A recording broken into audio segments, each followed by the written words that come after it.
안녕하세요. 2020 광주전신 역사 탐방 프로그램 10곳 가운데 한 곳 정율성 거리와 광주 3.1 만세 운동에 대해서 함께 알아보도록 하겠습니다. 광주 정신은 한마디로 정의로움이다. 제가 좀 표시를 미리 해놨는데, 광주인의 정체성과 기질을 광주다움, 즉 광주 정신이라고 한다면 그것은 바로 정의로움이라고 생각한다. 서구 출신의 눌제 박상은 중종의 두 번째 부인 윤씨가 죽자 새 중전을 뽑지 말고 부당하게 쫓겨난 신씨를 복위시켜야 한다며 신비복위소라는 상소를 올립니다. 올려 정의로움을 몸소 실천합니다. 근데 이 신비복위소 상소를 올리더니 목숨을 내걸고 한 거였거든요. 그 다음 임진왜란 당시 한산도 대첩은 전라도 수군이, 행주 대첩은 전라도 광군이, 제2차 진주성 전투는 전라도 의병이 중심이 되었다. 이와 같이 나라가 어려울 때마다 임진왜란 때도 충청도 쪽과 경상도 쪽에 가서 이 호남 지방이 곡창지대이기 때문에 이것을 일본인들의 손에 넘어가지 않도록, 보급로가 뚫리지 않도록 잘 방어하기 위해서 이렇게 다 나가서 싸웠다 이 말이죠. 그리고 이순신 장군님 유명하죠. 양무호남 시무국가라 해갖고, 만약 호남이 없다면 국가가 없다라고 할 정도로 이 호남 의병들은 호남만을 지키는 것에 따라 호남 외곽을 위해서도 이렇게 철저하게 나라를 위해서 의병 활동을 했던 것이 광주의 DNA입니다.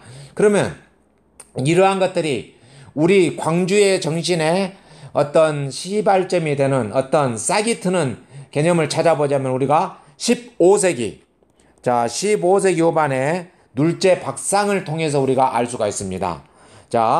눌제로의 주인공, 서구의 눌제로 도로명 있죠? 주인공 박상 1474년부터 1530년까지면은 바로 이 연산군 때부터 제일 포갑 정치를 했던 연산군부터 중종 때의 바로 조선시대 중기의 문신으로서 정의와 의로움의 대명사가 됩니다. 의로움의 대명사가 되는 것 두 가지를 이렇게 한번 사건을 통해서 보겠습니다. 1515년 중종 9년에 담양부사했던 박상은 순창군수 김정, 무한영감 류옥과 함께 목숨을 걸고, 관직과 목숨을 걸고 단경왕후 신씨를 왕비로 복위시켜야 한다라는 신비복위소를 상소를 올려 정의로움을 실천한 의인입니다. 이거에 대해서는 좀 더 설명하겠습니다. 다음 두 번째, 1505년 연산군 시절 연산군의 아주 폭정이 아주 극에 달할 때죠. 이때 바로 전라도 부사로 부임하는데, 먼저 이때 상황을 연산군에 대해서 설명하겠습니다. 연산군은 채용사를 두어서 전국의 모든 미녀들을 선발해 오도록 합니다. 그리고 먹고 마시고 놀면서 흥청망청이란 게 거기에서 유래된 겁니다. 역사에서 흥청망청 보냅니다. 그 많은 채용사가 늘었던 여자들 가운데 나주의 천민인 우불이 딸이 이렇게 채용사에 의해서 연산군의 어떤 채용사로 이렇게 올라왔는데, 연산군의 가장 총애를 받습니다. 오늘날 최고의 사랑을 받게 되죠. 그러자 이 우불이가 주제를 망각하고 자기 딸이 연산군의 총애를 받자 자기가 왕의 정식 어떤 장인인 양 나주 고을에 살면서 온갖 경제적 자치와 막 부녀자들 할 것 없이 이런 못된 짓을 다 합니다. 그래서 그러한 것들을 관하에 있는 어떤 수령들이, 부사랄지 이런 수령들이 말을 하게 되면 바로 우불이는 연산군에게 보고해서 그 어떤 수령들이 모가지가 잘리거나 아니면 직위가 해제되는 것 때문에 누구도 아무 말도 못하고 있어요. 그 소식을 한양에서 근무하고 있던 눌제 박상의 소식을 듣고 1505년에 자기가 전라도 부사로 가겠다고 하면서 오게 됩니다. 그리고 그 다음에 1506년에 나주 관하에서 바로 우불이를 불러드립니다. 바로 우불이를 불러서 그 죄상을 샅샅이 이렇게 고하고자 했는데, 우불이가 오히려 내 이놈 하면서 내가 어떤 사람이냐 하면서 또 눌제 박상을 모가지를 띠겠다라고 이렇게 하게 됩니다. 연산군에 알려서. 그렇지만은 눌제 박상은 아랑곳하지 않고 이 죄인에 대해서 아주 형벌을 내리는데 바로 자 조선시대 형벌에 보면 태형이 있고 장형이 있고 막 그러죠. 그 다음에 감옥 가는 거 유배가 있고 또 사약이 있고 그러는데요. 태형은 여러분들 50대 미만으로 때리는 거고 매가 좀 더 작고요. 장형은 매가 훨씬 더 두껍고 큽니다. 그리고 50대 이상을 때리게 됐습니다. 그래서 흔히 말하는 우리가 곤장이라고 하죠. 엎드려 놓고 엉덩이 있는 내법질을 치는 거. 이 우부리에게 이 장형을 실시하는 도중에 우부리가 맞고 죽게 됩니다. 바로 그것이 바로 우부리 장살 사건입니다. 이걸 통해 보여준 부리는 목숨 걸고 정의와 의로움을 실천하는 겁니다. 자, 여러분들 생각해 보세요. 우부리를 이렇게 처형한다라는 것은 즉 연산군 입장에서는 어째요? 자기를 처형하는 거나 다름없을 정도였잖아요. 눌제 박상 무엇보다 잘해. 우부리를 건드렸다고 하면은 연산군에 의해서 자기의 모가지가 날아나갈 거라는 것을 생명을 부지할 수 없다는 것을 알면서도 불의를 보고는 참지 못하고 정의와 의로움을 실천한 분입니다. 이와 같이 눌제 박상은 대단한 정말로 정의파이고 의로움의 대명사입니다. 자, 그럼 여기에 여러분들 나왔던 단경하고 신씨라는 이야기가 나오면서 신비보기사가 나왔는데 이걸 역사적으로 잠깐 좀 설명하겠습니다. 자, 중종의 둘째 부인이 됐네. 자, 중종의 부인 하면은 자, 첫째 단경왕후 신씨가 있어요. 단경왕후 신씨. 그 다음에 두 번째가 장경왕후 윤씨, 해남 윤씨입니다. 윤씨가 있고요. 그 다음에 세 번째 부인이 바로 뭐냐? 문정왕후, 그 악나라고 유명한 문정왕후 또 윤씨도 역시 해남 윤씨에서 가문하게 됩니다. 자, 이 세 분이 있는데요. 그 외에도 더 있지만은 대표적인 사람. 자, 단경왕후 신씨는 누구냐? 그러면은 자, 연산군 시절 때 연산군의 왕비가 바로 신씨인데요. 바로 연산군 시절 때의 신하가 있는데 신수군이라는 사람이 있습니다. 신수군. 바로 이 신수군의 누나가 바로 연산군의 왕비였고요. 그 당시에 또한 신수군의 딸을 바로 누구에게 시집을 보내냐 그러면은 중종. 그러니까 연산군 시절 때 중종은 바로 누구냐 그러면은요. 연산군의 이복 동생이에요. 그러니까 연산군이 왕이었을 때는 중종이 아니라 뭐이겠어요? 진성대군 시절입니다. 그래서 진성대군 시절 때 신수군은 자기의 딸을 진성대군하고 결혼을 시킵니다. 자, 그랬는데 자, 연산군이 1506년에 폭정을 일삼고다가 결국 중종 반정으로 인해서 왕위에서 폐위되죠. 그러면서 진성대군이 곧바로 이제 뭐가 돼요? 중종이 됩니다. 그러니까 중종의 부인은 신수군의 딸이 바로 뭐가 돼요? 이제 왕이 되죠. 그래서 단경왕후 신씨가 됩니다.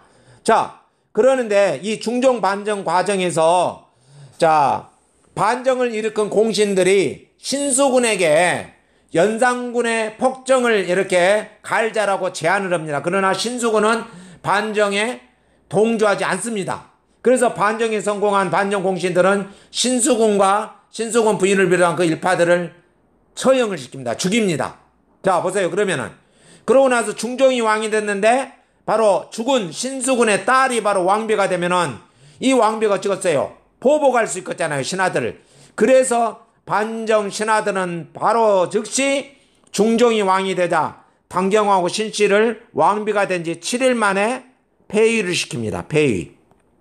폐위를 시켜봅니다. 그리고 나서 새로운 부인으로 바로 누구요? 장경왕후 윤씨를 왕비로 맞이하게 됩니다. 1506년에요. 그래서 이 장경왕후 윤씨는 1506년부터 살다가 1515년, 즉 9년 차죠. 이때 8년 동안 아이를 갖지 못하다가 9년 차에 아들을 배우는데 임신하는데 그 아들이 바로 나중에 인종입니다. 인종. 그런데 이 인종이 될 태자를 낳고 바로 6일 만에 산후조리를 못해서 죽게 됩니다. 바로 그게 바로 1515년이죠. 이렇게 되자 바로 또한 신하들과 왕실에서는 어째요? 문정왕후 윤씨를 왕비로 이렇게 또 맞이하려고 하게 됩니다. 문정왕후 윤씨는 나중에 누구 어머니가 되죠? 명종의 어머니가 되죠. 문정왕후. 하면은 또 윤원영의 그 누나였지 않습니까? 그러면서 윤원영, 정난정 하면은 완전히 또한 아주 정치를 엉망을 하게 되고 결국 나중에 1545년 을사사화를 일으키는 주범들이 되잖아요. 자, 이때 장경왕후 윤씨가 죽자 바로 어쨌단 말이야. 눌제, 박상, 순창군수, 김정, 무한영감, 류옥이 바로 상서를 올려서 새로운 왕비를 뽑을까 해라. 억울하게 쫓겨났던 당경왕후 신씨를 다시 왕비로 모셔야 된다는 것이 바로 신비복이서 상소문이다 이 말이야. 그러나 그런 것들은 신하들에 의해서 못해서 왕에 의해서 받아들이지 않고 오히려 눌제 박상이랑 어째요 귀양을 가게 되고 결국 나중에 또 죽임을 당할 상황까지 몰립니다. 그러나 그때 조광조로 인해서 또 이렇게 생명을 다시 얻게 되고 훗날 다시 복직하게 되는 이런 일입니다. 이와 같이 눌제 박상은 자 신이 복이더랄지 우불이 장살 사건이랄지 이런 것을 볼 때 정말로 자기가 목숨이 위태로움을 알고도 정의를 위해서 이렇게 끝까지 했던 거예요. 바로 이게 우리 광주의 DNA다 이 말이에요. 우리 광주 지역의 DNA. 자, 여기까지 했고요. 또 보겠습니다. 1909년에 전국 의병 전투 횟수의 47.2%를 광주 호남이 차지했고요. 광주 의병 수의 60%가 바로 전라도에서 일어납니다. 1929년 광주에서 일어나 전국으로 확대된 뭐예요? 광주학생 독립운동 11월 3일에 일어나죠. 3.1운동 이후 최대 항일 독립운동이었고 그 다음에 해방 이후 뭐예요? 3.15 부정선거로 계기가 된 거예요. 4.19 혁명, 1980년 5.18 민주화운동, 1987년 6월 민주항쟁 이런 것 등등등이 이어지면서 바로 광주의 DNA가 형성이 된 겁니다. 그래서 광주의 DNA의 형성은 최초로 15세기 중엽 누구? 눌제 박상으로부터 이어진다라고 하면 생각하면 되겠습니다. 그래서 눌제 박상을 여기에서 거론하게 된 겁니다. 그리고 또한 눌제 박상은 이것뿐만 아니라 호남 가단을 이끄는 데 있어서도 선두자적인 역할을 합니다. 그래서 눌제 박상이 또 시에 능하고요. 이런 시조에 능해서 그 제자로 바로 누구냐나 면왕정 송순.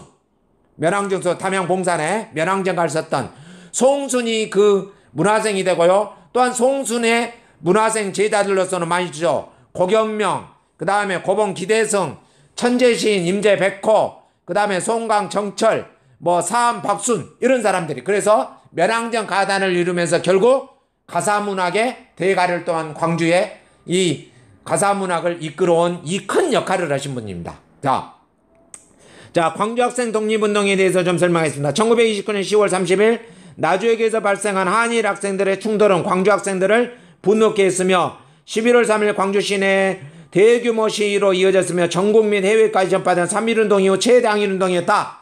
자, 이 발생은 바로 언제냐? 이유가 바로 뭐냐? 광주에서부터 기차로 통화가는데 나주역 있는 데서 자 일본 학생들이 우리 조선 학생들의 막 머리카락을 잡고 히프를 이렇게 만지는 등 하면서 오늘날 보면 성추행 이런 추행을 하게 됩니다. 이것을 본 우리 조선 학생들이 자 그래서는 안 된다라고 말하자 일본 학생들이 폭력을 가하자 바로 조선 학생들이었죠. 일본 학생들과 맞짱 뜨면서 아주 싸움이 벌어집니다. 이것이 결국 이제 신고가 돼서 일본 경찰들이 출대해서는 일본 학생들은 전부 다 죄 없다고 풀어주고 우리 한국 학생들만 죄를 때리고 그럽니다. 그래서 이런 것이 발발이 돼서 그 뒤에 3일 뒤에 일어난 것이 바로 뭐예요? 광주 학생 운동이 되겠습니다. 그 다음 4.19 혁명에 대해서는 4.19 1960년 3월 15일 12시 45분에 자유당 정권의 부정선거 즉 3.15 부정선거죠. 3.15 부정 이승만 정권의 선거를 전국 최초로 외친 곳이 바로 광주의 금남로였습니다. 대표적인 것이 광주, 마산, 서울 그 외에도 있지만 대표적인 것입니다. 그 가운데서 전국에서 최초로 했던 것이 바로 금남로였다. 금남로에서 우리 어린들이 어쨌어요? 공민주주의. 민주주의는 죽었다. 그래서 상여를 날리면서 장송곡을 부르면서 다시 외친 곳이 바로 금남로였습니다. 근데 그 당시에 또한 마산에서 김주열 학생이 이 3.15 부정선거를 외치다가 실종이 됩니다. 그러나 훗날에 시체로 발견이 되는 마산 앞바다에서 그래서 김주열이를 시신을 거두러 보니까 눈 있는 데가 완전히 체류탄이 박혀가지고 아주 험악스럽게 이것을 본 시민들이 신문에 알리고 언론에 알리면서 전국적으로 분노가 일어나면서 학생들 중심으로 해서 전국적으로 일어난 게 바로 4.19 혁명입니다. 바로 이 광주에서도 이 4.19 혁명이 4.19 시위가 바로 광주고 학생들이 계림동인 광주고 학생들이 교문을 밀치고 나가면서 시작되게 됩니다. 그래서 광주고등학교 앞에서 계림동 이쪽을 자 4.19 혁명 거리라고 하고 광주고등학교 교내에는 4.19 기념관이 되어 있기 때문에 여러분들 시간 나면은 한번 관람해 보면 좋겠습니다. 네. 이와 같이 광주 정신에 대해서 말씀드렸고 이 시간에는 이제 바로 정율성 거리와 광주 3.1운동에 대해서 여러분들에게 또한 이야기를 나누고자 합니다. 자, 정율성. 자, 1914년부터 76년까지 살았는 광주에서 태어났다.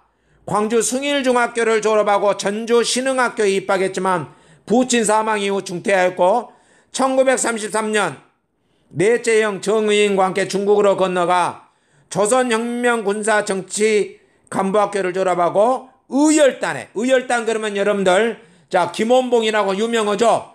자 영화 밀정에서 나왔던 나 밀양사랑 김원봉이요 했던 사람이 바로 이 김원봉 의열단을 저기 창설한 사람입니다. 의열단에 가입하여 김원봉과 함께 독립운동을 매진하였다.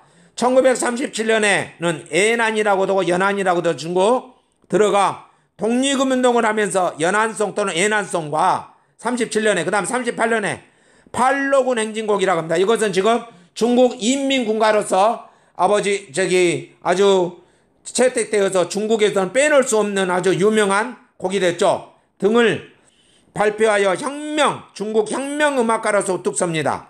중국 정부는 정율성을 2009년 신중국 장관에 기한 100대 영웅으로 선정한 거고 이건 바로 시진핑 주석이 우리나라를 방문해서 서울대 강연에서 말이죠. 이와 같이 정율성은 중국인에게는 혁명가였지만 우리 한국인에게는 치열한 보여 또한 항일 독립운동가였습니다. 자, 1937년 중국 예난에서 작곡한 연안송 이것은 중국의 우리 한국의 아리랑이라고 할 수 있는 것이 중국의 연안송입니다. 한번 들어보겠습니다.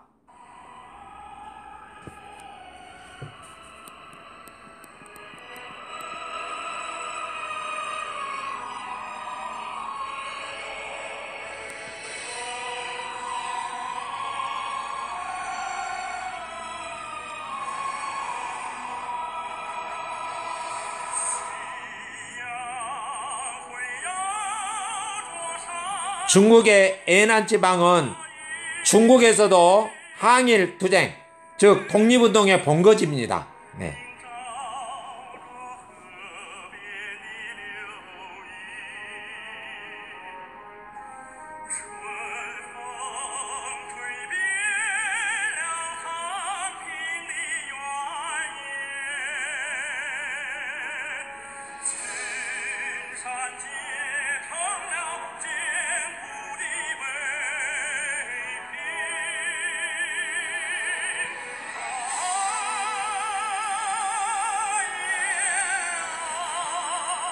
애난, 연안 같은 말입니다.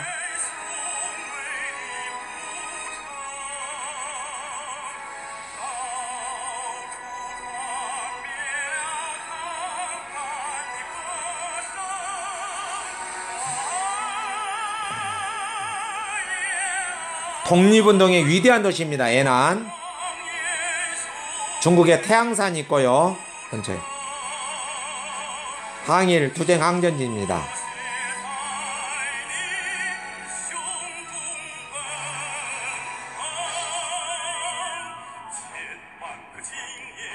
자, 정율성은 바로 1년 뒤 1938년에는 또 팔로군 행진곡, 즉 중국 인민해방군가를 또 작곡을 하게 됩니다. 시간상 그 곡은 여기서는 생략하겠습니다.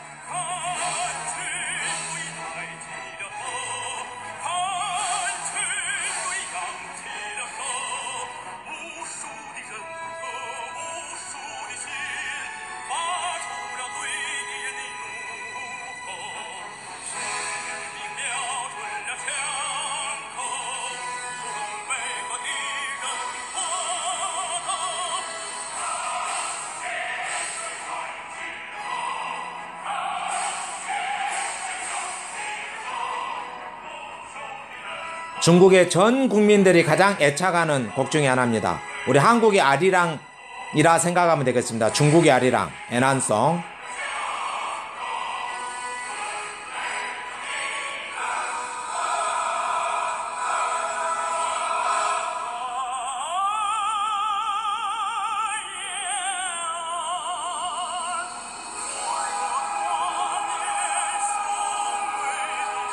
정율성 사진입니다.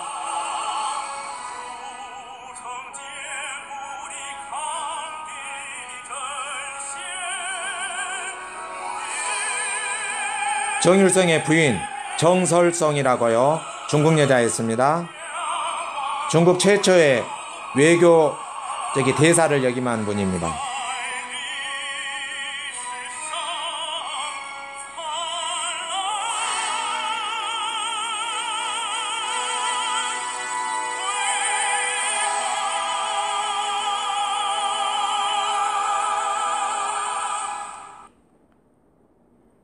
네.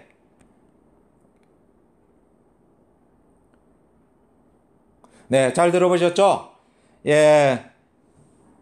팔로군 행진곡도 이렇게 들려주고 있지만 시간이 없으니까 우선 한 곡만 그래도 드렸습니다. 다음. 정율성 거리 전시관. 정율성 거리.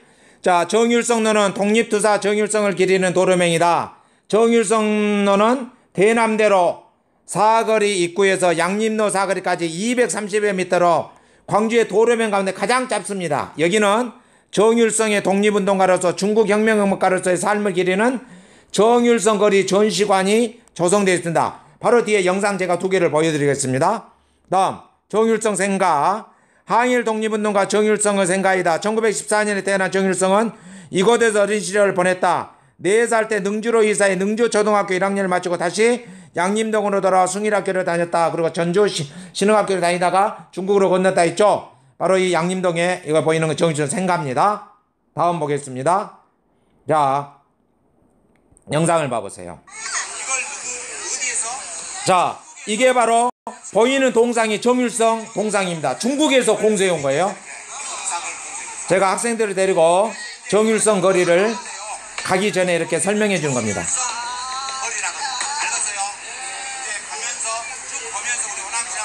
여기에서 출발해서 화면의 왼쪽 뒤로 가면 230m 가면 됩니다. 제가 인솔하고 우리 선생님 한 분을 뒤에서 하도록 하겠습니다.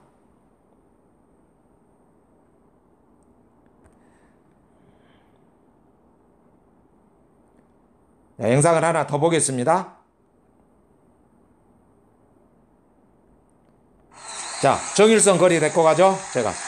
제가 인솔을 가고 뒤에 또 우리 보조 선생님을 제가 모시고 간 겁니다. 자, 지금 걷고 있는 거리가 이거이 바로 정율성 거리입니다. 정율성로라고 합니다. 가면서 읽어보고 왜 한국인이 일본, 중국에 3대 작가죠? 그러니까 왜 그럴까? 근데 왜 중국에서 그만하고 높이 평가할지도 한번 생각을 해봐. 또 반대로 왜 우리나라는 정율성으로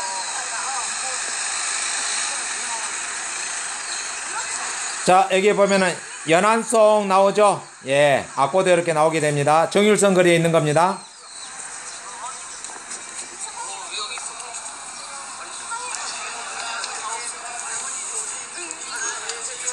정율성 거리 좀 설명된 곳입니다. 네. 네.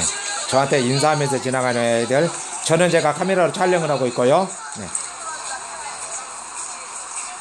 네, 이게 바로 정율성 거리입니다.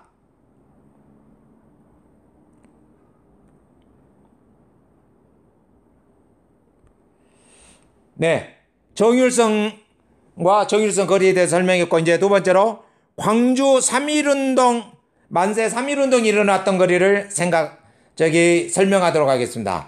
광주 3.1운동의 만세 거리는 정율성로 옆에서 바로 이제 기독병원 쪽으로 가는 거, 양림동에 보면 교회가 있는데요. 교회 3개가 있는데, 자, 기독교 장로교회 이런 거 빨간 벽돌로 짓는 교회 있는데, 그 양림 유먼시아 2차인가요? 거기 있는 데가 바로 겁니다. 그리고 그거에 대해서 수피아 교정까지 겁니다. 자, 광주 3.1운동은 광주 출신 정광호가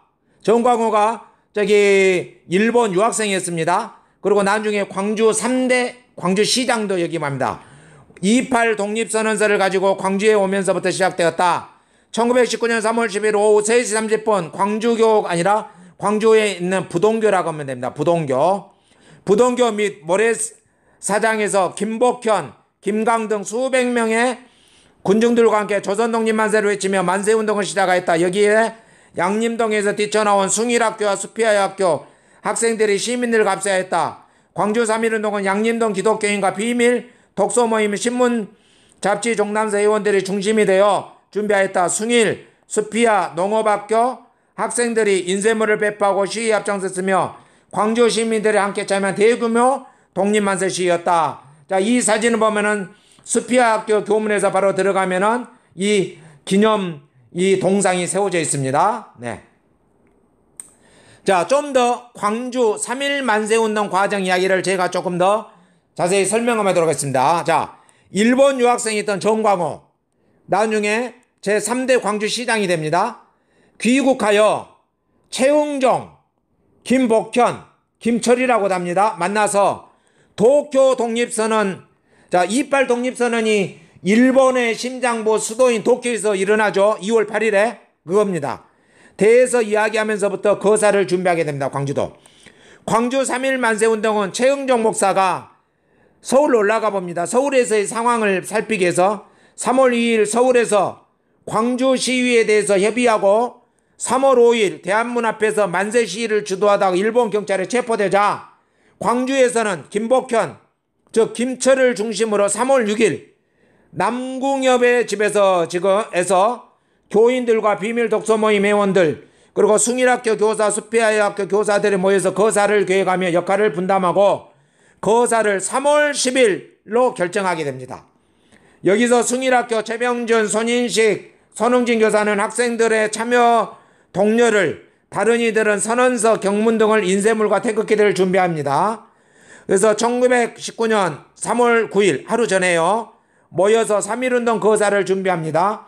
수피아 여학교 박예순 교사는 전날 저녁 수피아홀에서 수피아홀 지금의 수피아의 역사관으로 지정된 건물입니다. 학생 60여 명과 함께 고종 인산일에 입었던 흰색 치마로 대형 태극기를 제작하기로 합니다. 3월 10일 광주천의 작은 장터 부동교를 휩쓴 만세 물결은 법원을 앞을 지나 경찰서까지 진행하게 됩니다. 이때 윤형숙, 윤현려라고도 하는데요. 왼팔이 잘리고 100여 명이 체포되고 교회당은 몰수가 됩니다. 주동자가 체포되자 제중원에 근무하는 그 당시 회계문을 맡았던 황상호, 또 홍덕주, 장호조 3명은 조선독립 광주신문 1호를 다음날 발간하고 3호까지 발행하게 하고 나중에 또 잡혀가서 더 이상 만들지 못하게 됩니다. 이러한 항일 운동 정신은 훗날에 1929년 광주학생 독립운동으로 이어지고 오늘날 이런 DNA가 째요. 4.19 혁명, 5.18 민주화운동, 6월 민중항쟁, 그 다음에 2017년에 촛불항쟁까지 이렇게 이어지는 것입니다. 네. 자, 광주 3.1운동의 주역 김복현, 김철이라고 했고 윤영숙, 윤현려라고 했죠. 왜 김복현을 김철이라고 했냐? 일본 순경들한테 앞서서도 나는 김복현이요 김철이다. 나는 철처럼 강인하고 고문과 모든 것에서 굴하지 않는다라고 해서 이름을 김철이라고 했어요. 서울에서 김희돈님을 가져와 그때 누구하고 함께 갔어요? 최웅정 목사랑 함께 갔는데 최웅정 목사는 3월 2일 오고 3월 5일 날 대한문 앞에서 만세에다가 일본 경에 걸려버리죠. 그러자 김철, 김복현은 광주로 내려와서 바로 3월 10일 날 광주 3.1 만세운동을 계획했다라고 앞에서 제가 설명했습니다. 인쇄 배포하고 3.1 만세 시위 행진을 주도하는 등 광주 3.1운동 핵심 역할을 수행합니다. 그 당시 수피아 여학교 학생이었던 윤형숙, 왜 이름이 윤형숙이 윤현려라고 했냐? 자, 만세를 부르다가 일본 군도에 의해서 왼쪽 팔이 잘리자 태극기를 다시 오른쪽에 들고 만세운동을 끝까지 벌립니다. 일본 순경들한테 걸려가서 너 이름이 뭐냐 그러니까 나는 윤현려라. 왜 윤현려라? 나 지금 너희들 보다 피를 흘리고 있다. 나는 이 피를 흘리고 있어도 너희들에게 절대 굴하지 않는다 해서 내 이름은 윤현려라고 했습니다. 네. 3월 10일 광주 작은 장날을 기해 일어난 만세운동에 참여하였다. 시위가 거치자 헌병대가 출동하여 강제 일행하였다. 이때 일본 원병의 칼로 왼팔이 내리치지자 잠시 정신을 잃고 쓰러진 윤영석은 오른팔로 태극기를 집어들고 다시 독립만세를 외쳤다. 자, 한국의 유관순 못지않게 훌륭한 광주의 유관순 바로 윤영석, 윤혈녀입니다. 다음. 자, 엑사탐방 활동 정리 한번 해보겠습니다. 자, 여러분 광주 정신이 뭐라고 생각하나요? 여러분 생각을 적어보시기 바랍니다. 자, 저는 이렇게 적어봤습니다. 자, 광주 정신은 한마디로 뭐이다? 정의로움이다. 또는 당당합니다. 두 개 다 해도 되죠. 정의로움과 당당합니다. 자, 우리가 앞에서 봤지만 둘째 박상의 DNA. 또한 4.19 혁명, 5.18 민주화운동, 6월항쟁 끝없이 이런 것 보다시피 광주는 불의를 보면은 잡지 못하는 거죠. 자, 이유가 뭐냐? 저는 이렇게 적었습니다. 항상 불의에 굴복하지 않고 정의와 의로움을 실천했기 때문이다. 자, 여러분들은 여러분들의 생각을 적어보시기 바랍니다. 그 다음 두 번째, 정일성 거리와 광주 3.1 운동 탐방에서 가장 기억에 남는 것은 어디인가요? 저는 자, 기억의 언덕, 즉 양림동 휴먼시 아파트 단지 옆에 있는 작은 기념공원을 찍었습니다. 바로 여기가 바로 뭐냐? 나중에 뒤에서 이유를 설명하겠습니다. 자, 이유. 3.1운동 거사를 준비했던 장소입니다. 이 장소가 바로 남궁역의 집터예요. 자, 이곳에서 바로 얼마나 가슴 졸이며 거사를 준비했었을까요? 얼마나 바로 이 훌륭한 역사적 장소이기 때문에 저는 여기를 가장 기억에 남는 것입니다. 여러분들은 또 여러분들 생각을 적으시면 되겠습니다. 자, 탐방 활동을 통해 느낀 글이나 그림으로 적어보십시오. 자, 여러분들 전부 다 이렇게 글로 적어보든가 또는 그림을 그려도 되고요. 그림과 글로에도 여러분들 맞게 이걸 잘 생각하면서 여러분들 그려보시기 바랍니다. 써보시기 바랍니다. 다음. 자, 활동지 1. 다음 글자로 삼행시를 지어보자. 자, 뭘로? 정율성으로. 자, 여러분들 어떻게 지으려면? 저는 이렇게 봤습니다. 여러분들 각자 해보세요. 정율성은 광주가 낳은 항일 독립운동가이고 음악가이며 율동이 살아 움직이는 중국 행진곡이죠. 팔로운 행진곡을 작곡하였고 성공한 신중국 창건에 기여한 100대 영웅에 들은 자랑스러운 광주인이다. 이렇게 봤습니다. 자, 여러분들은 여러분들 나름대로 해보기 바랍니다. 그 다음 2번. 다음 내용을 읽고 맞으면 영표 틀리면 X표에서 읽었습니다. 정일성은 중국에서 활동한 항일 독립운동가이다. 네, 맞죠? 다음 정일성은 김원봉이 조직한 의열단 단원으로 활동하였다. 그랬다겠죠? 네. 정일성은 1909년 신중국 창건에 기여한 100대 영웅으로 선정되었다. 시진핑이 한국을 방문해서 서울대 강연에서 언급했던 분이 맞죠? 다음 광주 3.1운동은 1919년 3월 10일 금남로에서 시작됐다. 금남로가 아니죠. 금남로가 아니라 어디에서요? 자, 광주 다리 밑 부동교, 작은 낭터 부동교에서 시작되었다 이 말입니다. 그래서 X. 다음 광주 3.1운동은 숭일학교, 수피아학교 학생들이 주도적으로 참여했다. 네, 맞는 말입니다. 다음 보겠습니다. 3. 정일성은 왜 중국에서 독립운동을 전개했을까요? 왜 중국에 가서만 해야 됐을까요? 여러분들 어떻게 생각하십니까? 자, 이것도 각자의 나름대로 생각해보세요. 저는 이렇게 정리했습니다. 자, 일제의 감시와 탄압을 피해 국내에서는 엄청나게 일제가 1919년 이후에 무단 통치해서 3.1운동을 맞이하면서부터 이제 더욱더 강압해서 이렇게 막 탄압을 하게 되죠. 피해 독립운동을 하기 위해서 간 것입니다. 그래서 가로로 부제로 제가 이렇게 했습니다.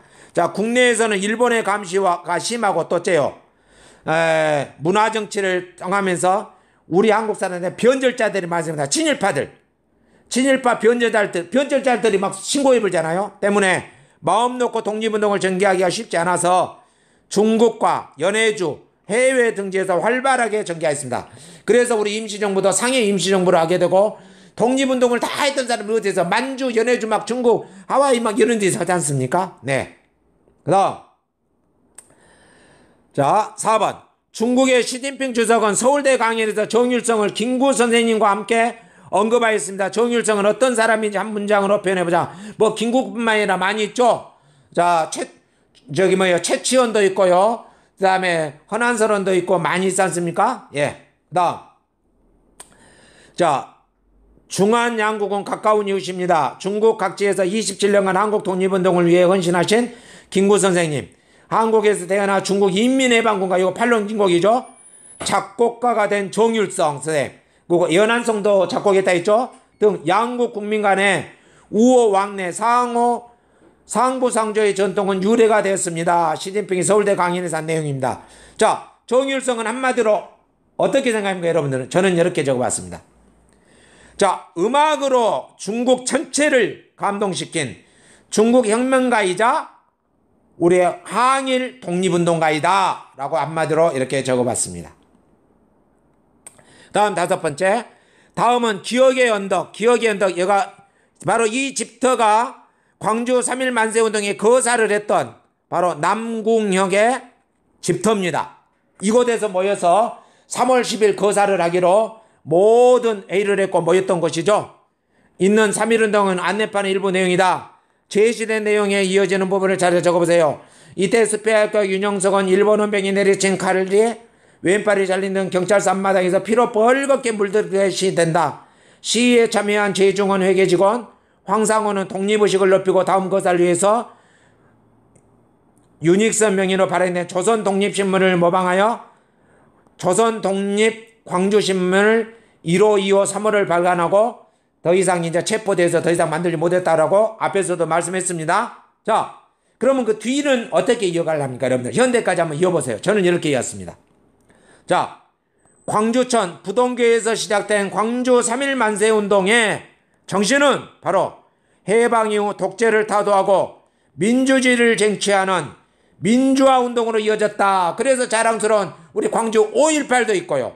또한 나라가 어려웠을 때 2017년 자, 박근혜 정부를 못하게 했어도 서울에 가지 못했어도 금남로에서 어째요? 촛불 혁명을 이루고 간 것이 바로 우리 광주입니다. 그래서 앞으로도 세계 민주 성지로서 민주화운동의 성지로서 광주 시민으로서 자랑스러운 광주 학생들이 되면 감사하겠습니다. 네, 이상으로 마치겠는데요. 자, 여러분들 역사는 바로 뭐예요? 삶입니다. 역사는 삶. 바로 삶이 바로 뭐입니까? 역사입니다. 그래서 역사와 삶은 떼놓으려 뗄 수 없는가? 역사가 삶이고 삶이 역사입니다. 자, 단재 신채호 선생님이 말씀했죠. 역사를 잊은 민족에게는 무엇이 없다? 미래가 없다. 여러분들 이 역사를 모르면은 미래가 없습니다. 자, 우리 광주 정신을 잘 이어받고 여러분들 후손 대대로 이 광주 정신이 바로 뭐예요? 민주주의를 쟁취하기 위한 역사였지 않습니까? 네, 국민이 주인이 되는 역사. 네, 선인들의 피와 땀으로 이루어진 광주 정신 후손들에게 잘 전합시다. 감사합니다. 자, 그래서 저도 여러분들에게 이와 같이 목청껏 외치면서 우리 광주 정신, 광주의 역사에 대해서 이렇게 설명하고 있습니다. 여러분들 잘 듣고 이러한 내용을 또 주변에도 널리 알리는 사람들이 되면 좋겠습니다. 네, 감사합니다. 수고하셨습니다. 마치겠습니다.